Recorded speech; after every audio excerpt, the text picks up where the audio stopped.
You've caught me in my trailer. To me, it's more like a caravan near an airport. Well, I should explain, because I'm half in and half out of character, and you've caught me during my lunch hour here. I've just taken my moustache off, and with it on, of course, I would be Hercule Poirot. I know this man, Agatha Christie's famous creation. I know him so well, I could take him shopping. But how well do I, David Suchet, know Poirot's creator?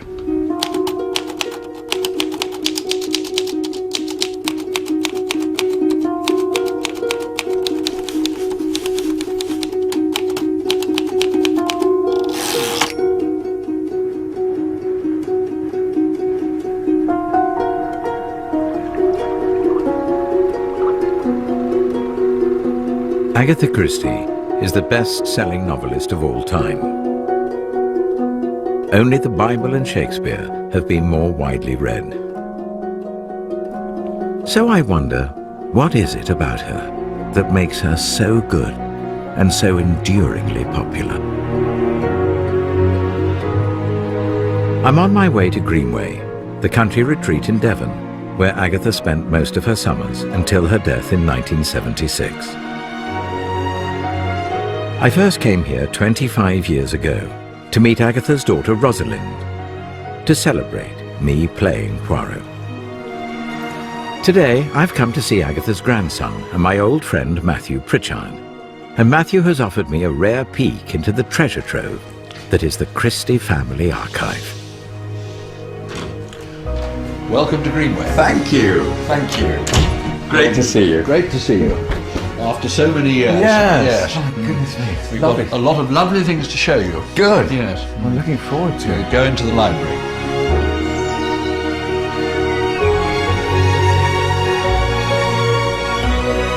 So, I tell you why I'm really excited about this, and you've got all these fantastic photographs, which you're going to tell me all about in a minute. But you see, for 25 years, I have been playing that iconic character that your grandmother, Agatha Christie, wrote, and because of that, my whole life and career has changed. But I've never met the lady who was responsible for my life, really, in such a big way. So I want to get to know her through you, what sort of person she was, not the writer, but your grandmother. What sort of lady was she? Well, we've put aside a few things here which may give you at least a little clue, particularly one item, but we'll leave that one till last. All right. Yeah, I mean, this is, I mean, you said you didn't want to know the writer, but this is the sort of picture that everybody sees on the back of books and everything. And I've seen that. That's the iconic. That is the iconic one. And this is the first one we have of her. Oh, this is Christmas 1895. And there she is sitting by a pile of wood with her first little dog, who was called George Washington.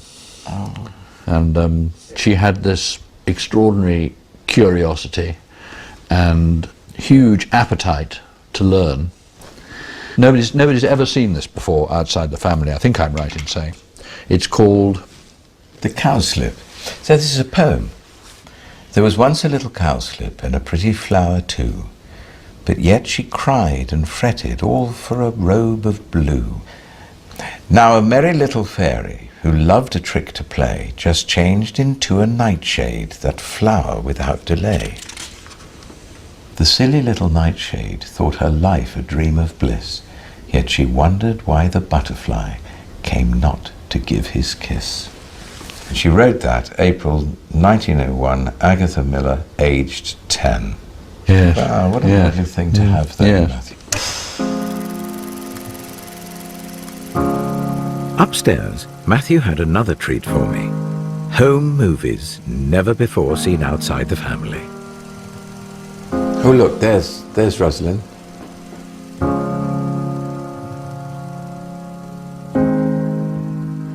There is Agatha. Yes. Wonderful picture of her. It is, wonderful picture. And I think a little bit of bathing is about to take place. Yes, there we go. Oh. She always said she loved bathing. And I think that is probably at a place called Meadfoot. Near Torquay, isn't it? Near Torquay. But she always loved immersing herself in the water. That's my mother, I think, yes. I doubt if I'd even arrived in the world then. This is great footage of your family. As I watched, I wondered, how had this reclusive lady grown from a curious child into the queen of crime? Matthew had something for me that might provide a few clues. Well, David, they always say that if you really want to understand about a person and they've actually written something serious, you should read what the person says themselves. Yes. And I have here a manuscript of Agatha Christie's autobiography, hand-corrected, and I think you of all people should read that in its original form. Oh my goodness. So there you are. Wow. Oh, what a privilege. Yeah. Thank you very, very much. Keeping a tight grip on the precious manuscript, I headed down to Greenway's old boathouse by the river and began to read. One of the luckiest things that can happen to you in life is, I think, to have a happy childhood. I had a very happy childhood. I had a home and a garden that I loved. I had a very wise and patient nanny. And I had, as father and mother, two people who really loved each other dearly and who made a success of their marriage and a success of parenthood. I read on. There were many stories of a carefree childhood. But then one tale stood out. All children have nightmares. My own particular nightmare centered around someone I called the gunman. The dream would be quite ordinary, a tea party or a walk with various people, usually a mild festivity of some kind. And suddenly, a feeling of uneasiness would come. And then I would see him, sitting at the tea table, walking along the beach, joining in the game. His pale blue eyes would meet mine, and I would wake up, shrieking. So was this, I wondered, the first clue to explain the origins of her dark side?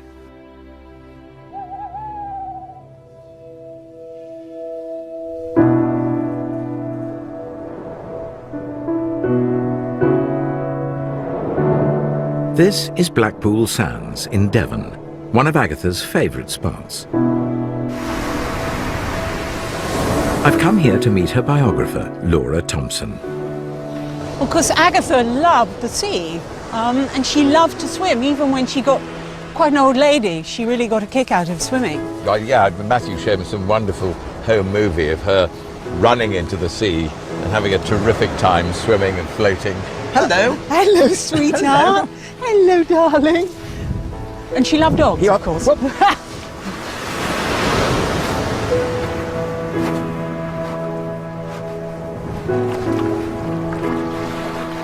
Having played Poirot for so long, I know how Agatha's novels were inspired by the Devonshire landscape, with real villages and hidden coves becoming fictional places of murder and intrigue. And I'm sure these idyllic settings have always been a part of her appeal.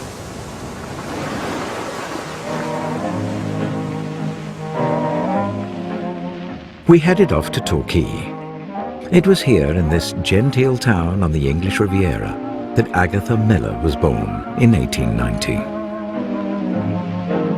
She grew up in this house, Ashfield, the youngest of 3 children.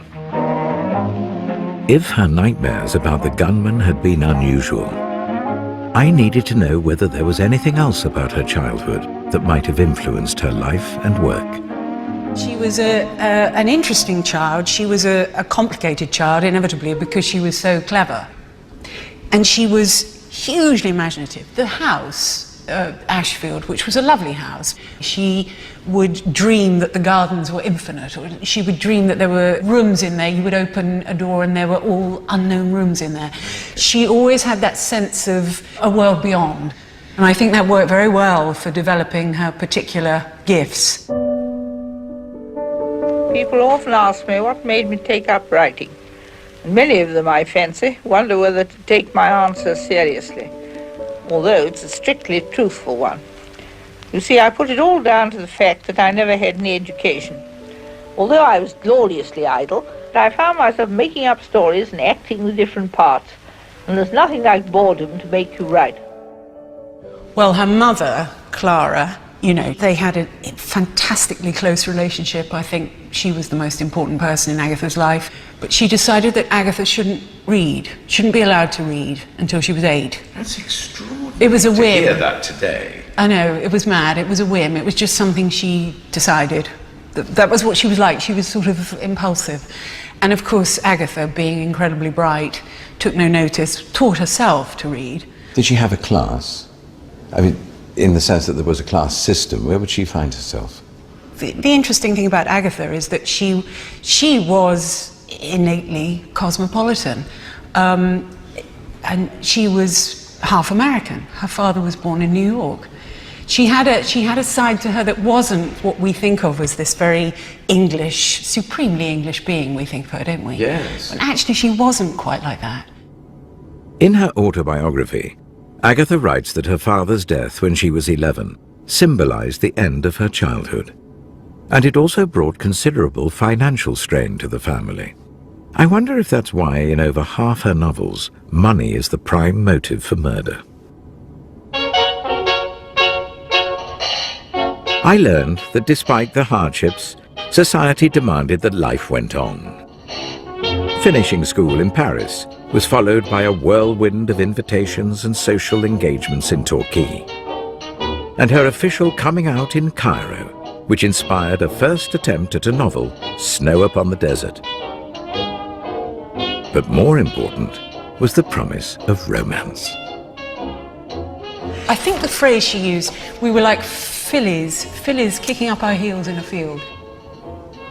She had about 5 proposals, and then Archie Christie came into her life in 1912. There was a dance near Exeter. Anyway, this gorgeous man comes up to her. You know how you had a dance card and you mark your Yes. cut that, dance them all with me. You know, quite sexy, really. And and very good looking. Her mother didn't want her to marry Archie. You know, she said, he's ruthless, he won't treat you well, and he's very attractive to women. It's a bit like Romeo and Juliet, you know, the feud pumps up the romance. Yes. And I think theirs was pumped up by, A, the fact that Agatha's mother didn't want them to get married, and B, the war. The First World War began in August 1914. By then, Archie had joined the fledgling Royal Flying Corps and was convinced he was going to die. So while on leave, he and Agatha got married in secret. She would live with the consequences for the rest of her life.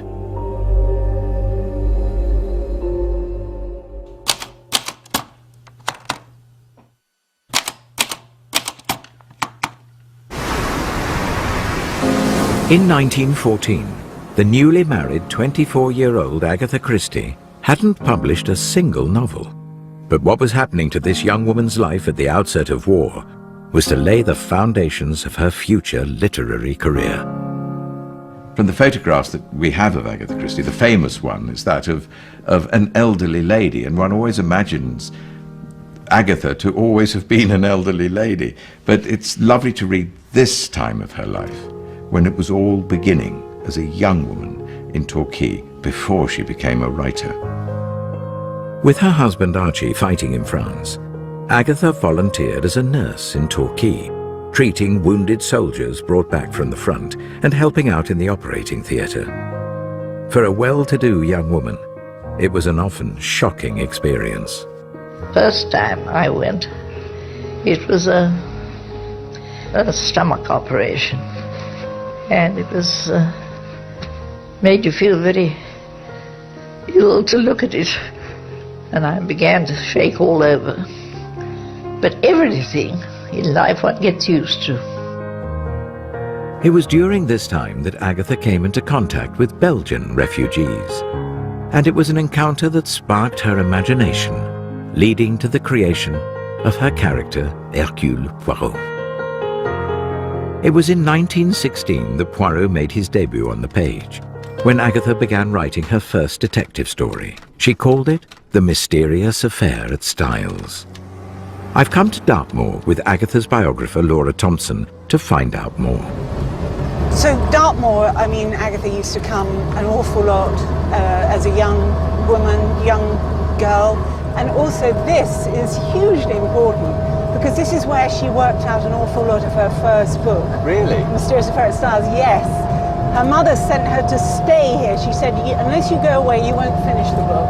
So she went, she just walked across these moors for like 6 hours at a time, speaking the dialogue out loud. So some of the words that you would have said she would have been speaking, yes. Do you know, when I learn my lines, I always have to speak them out loud as well. Well, there you go. I am, that's interesting.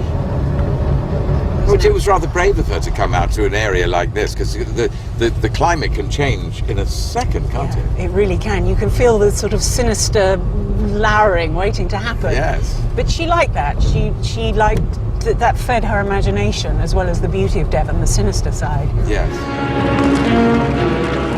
After several rejections, The Mysterious Affair at Styles was eventually published in 1920 to enthusiastic reviews. In the book are many of the traits for which Agatha would later become famous. There's a country house setting, a closed circle of suspects, and a death by poisoning, the method of murder she would employ in around half of her novels. She dead? I've read that it was while working in a hospital dispensary during the war that Agatha developed her passion for poison. In Torquay, Ali Marshall has created a poison garden dedicated to Agatha and her work. So tell me all about these poisons. Well, I mean, everything looks so harmless and looks like a lovely garden, but it's not, is it? but it is a lovely garden, and a lot of these plants are common or garden plants, really, which just goes to show you how dangerous it all is. But this section here, this is where I've put the majority of my really, really potentially very dangerous plants. Here? Yes. But it all looks so innocent. But then a lot of them are innocent. For example, do you know where cyanide comes from? Show me. Cyanide is found in the kernels of cherries, apple pips, peaches. That's where you get cyanide from, hydrocyanic acid. Right. Which of course was Agatha's favourite poison. So there you go. But she had an amazing knowledge, didn't she? She did, and I mean that, you know, training as a pharmacy assistant gave her so much more background knowledge. I think the first novel, Mysterious Affair at Styles, which she wrote while she was working as a pharmacy assistant, her favourite review was from the Journal of Pharmacology, and they credited her with, you know, being very accurate, because it was a very accurate description, and the technical background of it, knowing that the salts sink and all the rest of it. You need a certain amount of knowledge to be able to get to, you know, to talk about that and to write about that. This ability to draw on her own experience to shape and inform her stories would become another enduring trait in Agatha's work. You see? Already the strychnine is beginning to precipitate and fall to the bottom. In a few hours it'll form colourless crystals. Which remain at the bottom of the liquid? Which remain at the bottom of the liquid. The end of the war ushered in a period of great happiness for Agatha. Archie returned home and they moved to London, where Agatha gave birth to her daughter Rosalind and signed the publishing deal that launched her career. She also accompanied her husband on a 10-month tour of the Dominions, and in Hawaii became one of the first Europeans to learn to surf standing up.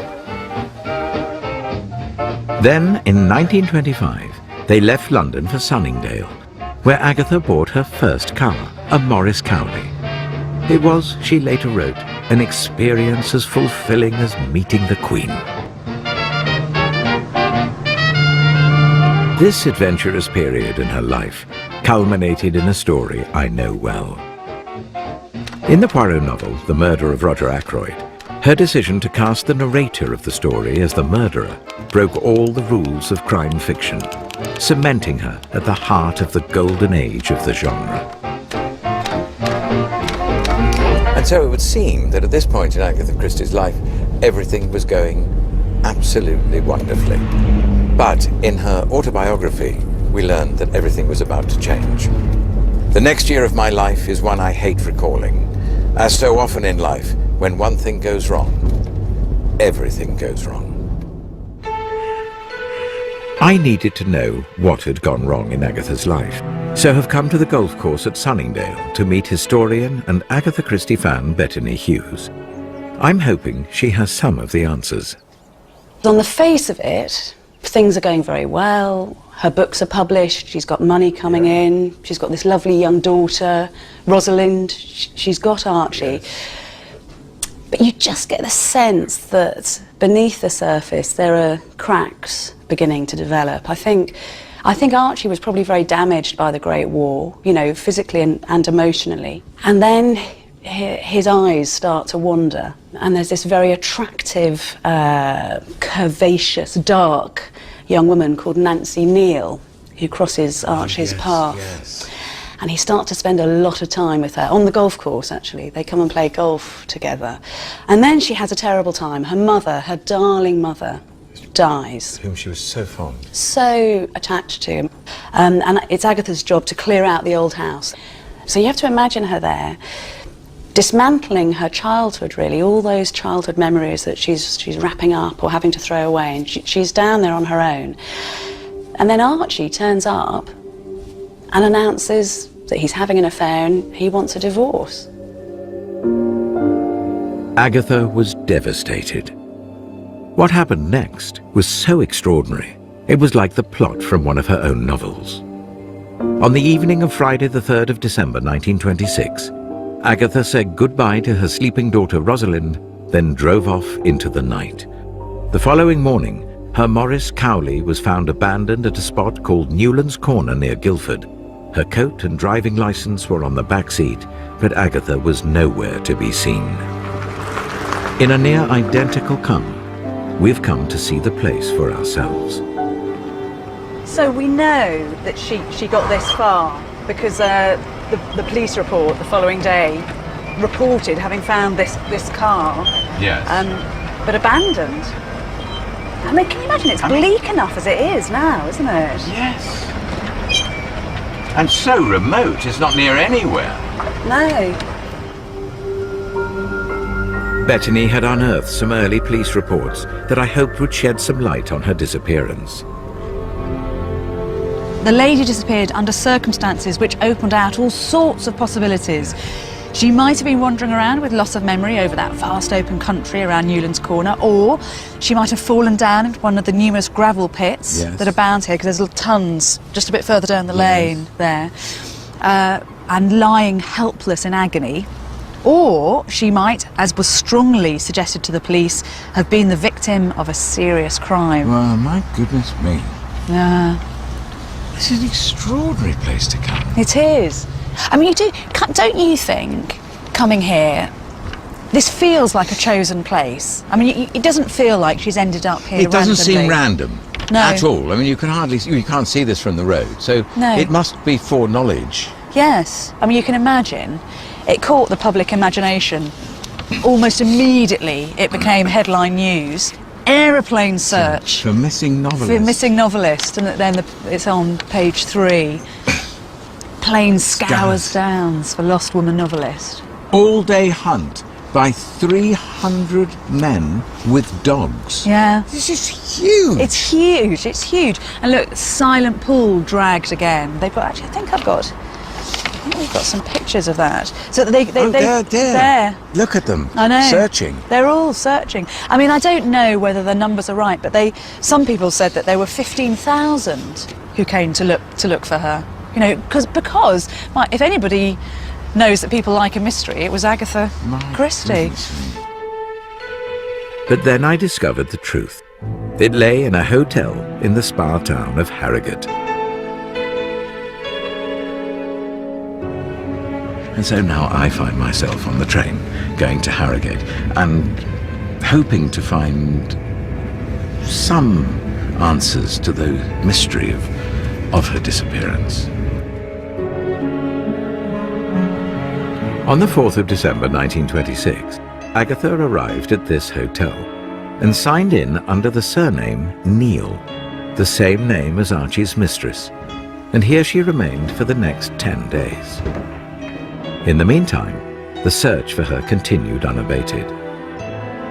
Biographer Janet Morgan is here to tell me what happened next. Janet, we're not talking about a minor occurrence. We're talking about a major manhunt, looking for the body of Agatha Christie. And the murderer. And the murderer.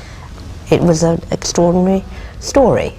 Aeroplanes, special constables, bring your boots, bring your bloodhounds. But for the public that didn't know her and only knew her as a crime writer, writing these mysteries,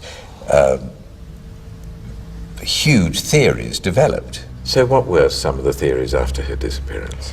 That here was a woman who wanted to publicize her books. Another theory was that this was a very complicated sort of revenge. So if she disappeared, it might be thought that her husband had intended to murder her, and then he would be tried for attempted murder, and possibly even in those days, that would be the end of him. So how was she discovered? Two of the men who played in the band identified her, who rather wonderfully didn't go to the press and claim the £100 reward, but went to the police and said that they thought that this might be Agatha Christie, Mrs. Christie. The press quickly got wind of the story, and photos of Agatha leaving the hotel hit the front pages. Archie told journalists his wife was suffering from amnesia, but there was public outcry from those who continued to see her disappearance as nothing more than a publicity stunt. The repercussions would continue to haunt Agatha for the rest of her life, but it was a subject she refused to discuss, and I could find little mention of it in her autobiography. I needed to see Laura Thompson again to see if she could shed any light on the mystery. I began by reading what little Agatha had written. But life in England was unbearable. From that time, I suppose, dates my revulsion against the press, my dislike of journalists and of crowds. I had felt like a fox, hunted, my earths dug up and yelping hounds following me everywhere. I had always hated notoriety of every kind, and now I had had such a dose of it that at some moments I felt I could hardly bear to go on living. Poor woman. I mean, what an honest thing to actually write. Yeah. But that's all. Yeah. So, can you help me anymore? Well, where she really wrote about it is as Mary Westmacott.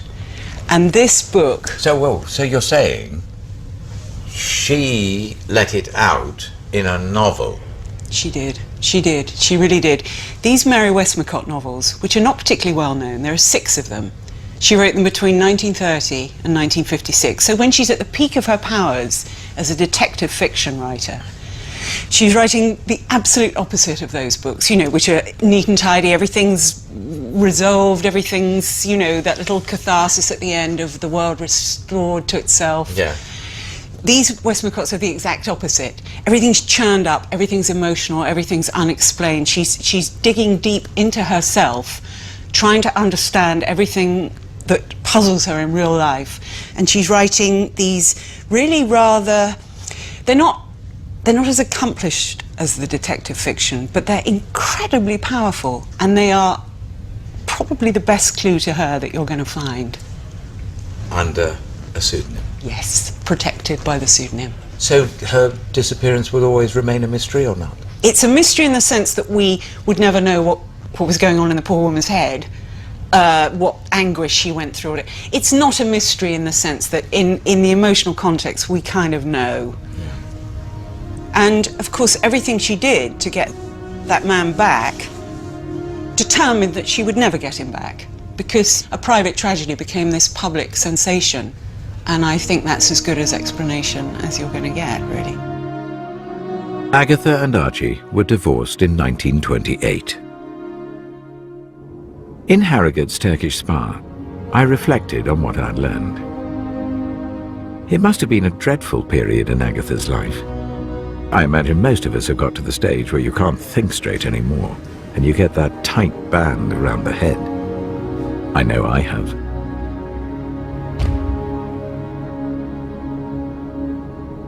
I don't think we'll ever know what really happened. But what we do know is that this whole painful experience was to be the beginning of a new phase in the life of Agatha Christie. It's as though she wanted to just slam the door on it all. And, well, she describes it quite vividly in her autobiography. I knew that the only hope of starting again was to go right away from all the things that had wrecked life for me. There could be no peace for me in England now, after all I had gone through. On the next leg of my journey, I'd have to go further afield to find out what happened when Agatha left England, on a voyage that would change her life in more ways than one.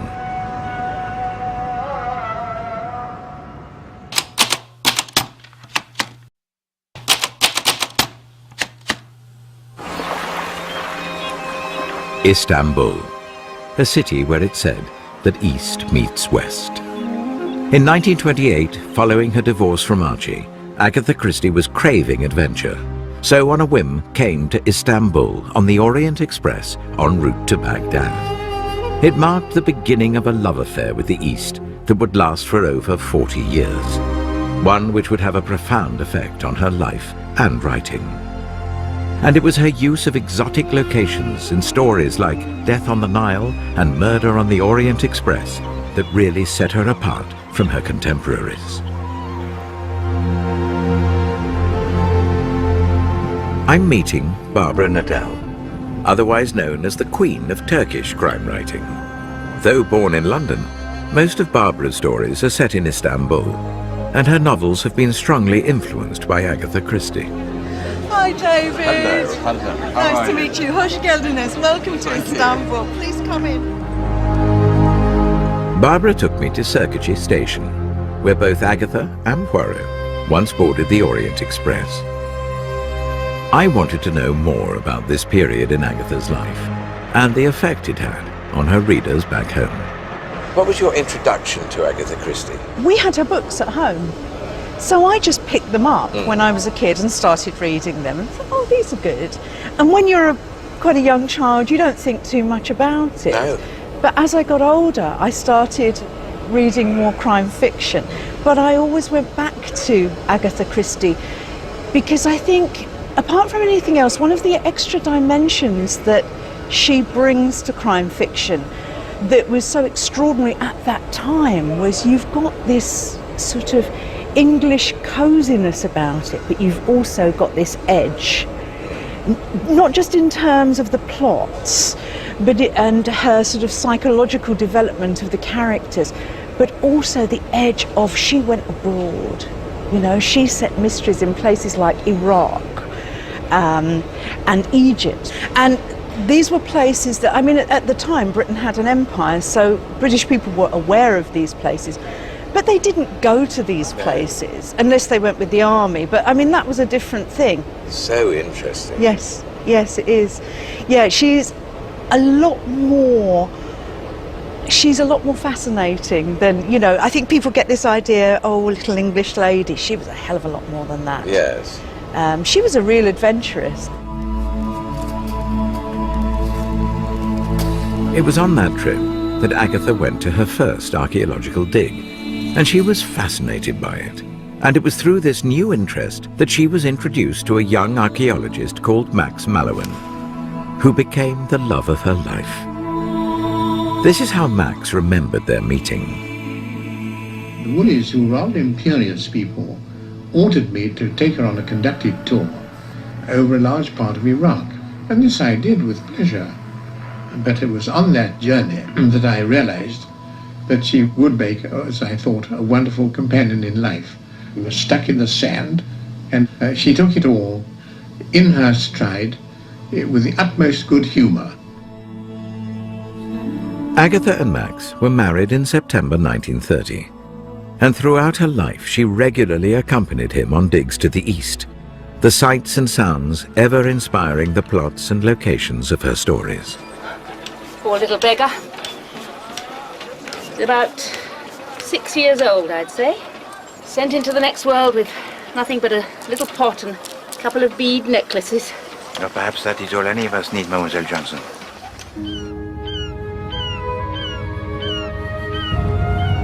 Having come to Istanbul, I could understand why Agatha had been so drawn to the East, and why it had left such an indelible mark on her heart. But home for Agatha was in England. By the time of her marriage to Max, she had already had over a dozen books published. Then came The Murder at the Vicarage, the first novel to feature her new creation, an elderly spinster called Miss Marple, whose shrewd intelligence and ability to see the worst in everyone she based upon her own grandmother. Miss Marple. Did you know that Mrs. Lestrange visited the Colonel on the afternoon before the murder? Dr. Haydock drove her up. Now, I find that very interesting, don't you? I think it would be a good idea, Miss Marple, if I dropped round later and had the whole story from you. Oh, sure you're far too busy to listen to my little ideas, Inspector. No one can accuse me of not being thorough. Indeed. In the late 1930s, Agatha's work began to develop a new emotional complexity drawn from personal experience. Like the Poirot story, Sad Cypress, which I remember touched on themes of love and adultery. That decade, Agatha and Max bought several properties, including their beloved Greenway in Devon. But for them, like for so many people, peace was about to be shattered. I have to tell you now that no such undertaking has been received, and that consequently this country is at war with Germany. Along with other country houses, Greenway was requisitioned during the war. Max was sent to North Africa with the RAF, so Agatha went to London and worked once again in a hospital dispensary. She turned down an offer to write wartime propaganda for the government, but instead, amidst the air raids, wrote more crime fiction than ever before. And in stories like Evil Under the Sun, the reassurance that good would prevail inspired her readers. She was like the Vera Lynn of the literary world.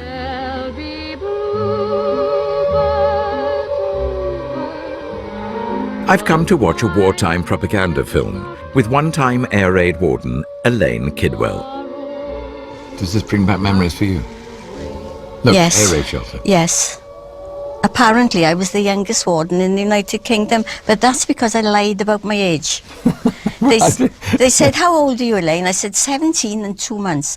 Right, he said, you're in your 18th year. And then in the wartime, we bend the rules. What did you do to have some form of escape for yourself during the war? I used to read, and I loved Agatha Christie. And her books were wonderful. Because although they were crimes, to what was going on in the world, they were gentle.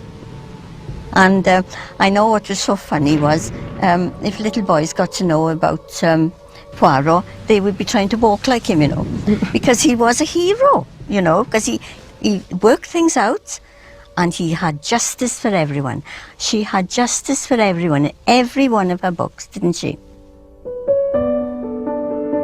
By 1950, it was estimated that Agatha Christie had sold over 50 million books worldwide. But still there was no slowing her down. That decade saw the opening of her most famous play, The Mousetrap. On the play's 10th anniversary in 1962, she gave this rare interview. Do you think The Mousetrap is the best play that's ever run in London, Mrs. Christie? Oh, I'd hardly say that. No, not by a long way. Why has it been so phenomenally successful, then? Well, that again, I don't know. People like it, but who can say why? How many years would you give The Mousetrap yet?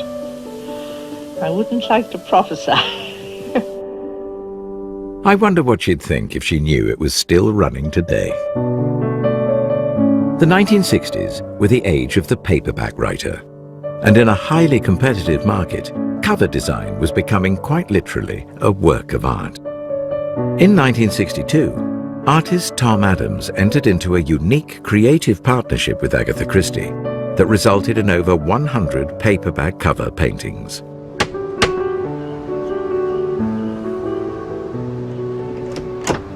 David, hello. Hello, Tom. Come in. Thank you very, very much. David, come and see some of my pictures. You probably recognise most of them. Oh, Lord. Know that one? Halloween Party? Halloween Party, yes. Oh, my goodness, look what you've done, though. That almost looks photographic, that girl. When you compare it to the pumpkin's face there, and the witch. Yeah. I enjoy doing that one. Tom, could you explain to me your process of developing an image? What the publisher, in fact, wanted was to take the cover more seriously. And I would read the book at least 3 times.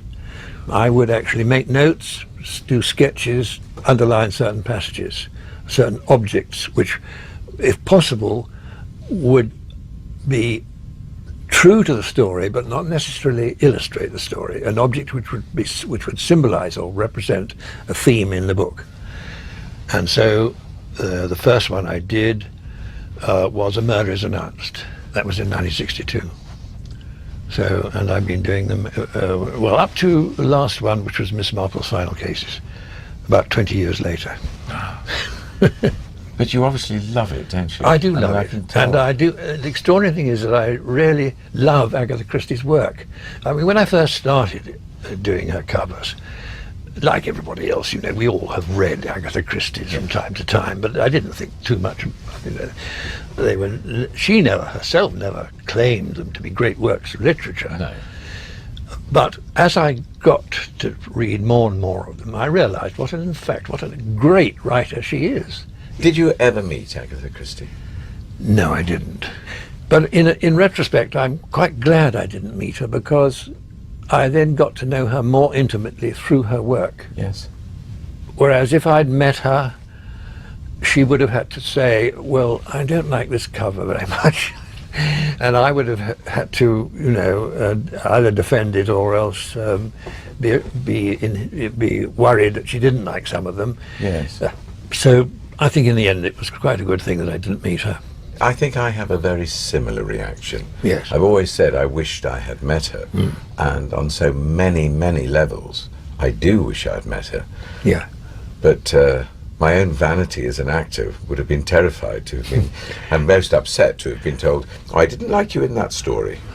Well, I think you would have found that she would have been absolutely amazed and in great wonder at your interpretation of Poirot. Oh, no question about that. It's been a wonderful experience, not only to do the covers, but to talk to you, who are so as intimately connected to this grand old lady as I am. Well, we're very linked. Very linked, yeah, indeed, yeah.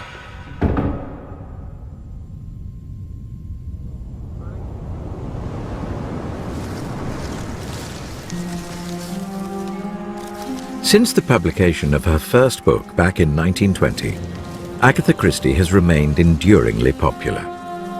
So I wondered finally, what might have been the secret of her continuing success? The answer may lie in the notebooks that she used to plot her stories, books that were only discovered in 2005. To find out their secrets, I'm going to Burr Island to meet the man who has a detailed knowledge of their contents, lifelong Agatha Christie devotee, John Curran. John, having studied these books in such a forensic manner, you told me you were going to bring one for me to see. I did. Have you? Now, this is one of the more impressive notebooks, as you can see, because it's quite substantial, and it has a black hard cover. And this is the notebook for the book that we now know as And Then There Were None, because it went through quite a few title changes before the age of political correctness. And this is an example of one where I think she did a lot of the plotting beforehand, because the plot runs quite smoothly. So here we have Vera Claythorne, she's a character in the book. We have the judge, he's a character. We have a doctor. And here we have Captain and Mrs. Linyard. Now, they're not in the book. So they were a couple that she toyed with, including in the book. And the interesting thing about it is, because as everybody knows, there are 10 characters in this book, but at some stage in the notebook she has either 8 or 12 characters, for whatever reason. Yeah. But the plot of the book is followed fairly closely by the plot in the notebook. Then she turned every notebook upside down and wrote from the back. So here we have household accounts. Oh. And as you can see, she has more household accounts, bus and tube, clothes. And then we have more notes for books. This is actually part of the dramatisation of Chimneys, Secret of Chimneys. So you can see the notebooks were completely random. I think the reason for the random note and for the illegibility is because she had so many ideas running through her mind. She just had to get them down as fast as she possibly could. And it suddenly made me realise this woman who wrote all these books that everybody finds so easy to read actually worked really hard to create books that are simple to read. She's the perfect example of the art that conceals art. Why then does she outshine nearly every single other contemporary crime writer? Well, I think you can omit nearly. She does outshine. And I think if you have to boil it down and just confine me to one word, I think it's because her plots, when you analyse them, are simple. So everybody can understand that. It doesn't matter about your level of education, whether you left school at 14 or whether you're a nuclear physicist. You can understand where she's coming from. And I think that is really the secret of her success, her simplicity.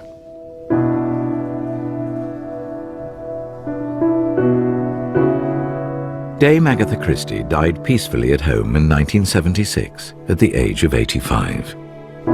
As Hercule Poirot, I've solved many of her mysteries. But there are so many conundrums in her own story that she's been the most difficult of characters for me to unravel. I'm sure most people, when they think of Agatha Christie, what comes to their mind is one of the most successful English crime writers in history, whose books are sold in over 100 countries, films made, television series made, and so forth. But making this program has allowed me to go into my own terms, backstage, and enter another world. So what do I come away with? A very warm person who loved her family, who was enormously positive, a person, above all, a person who was very thankful and grateful for her life. If I'd met her, would I have learnt any more, I wonder? I think I would have come away thinking she was still very much a mystery. I don't say I don't want to live longer, because anyone who enjoys life, who has a strong feeling for the pleasures just of being alive, of waking up, of knowing it's another day, welcoming sun or wind, or even a nice hot breakfast and the smell of coffee. You can't want to die when you feel like that.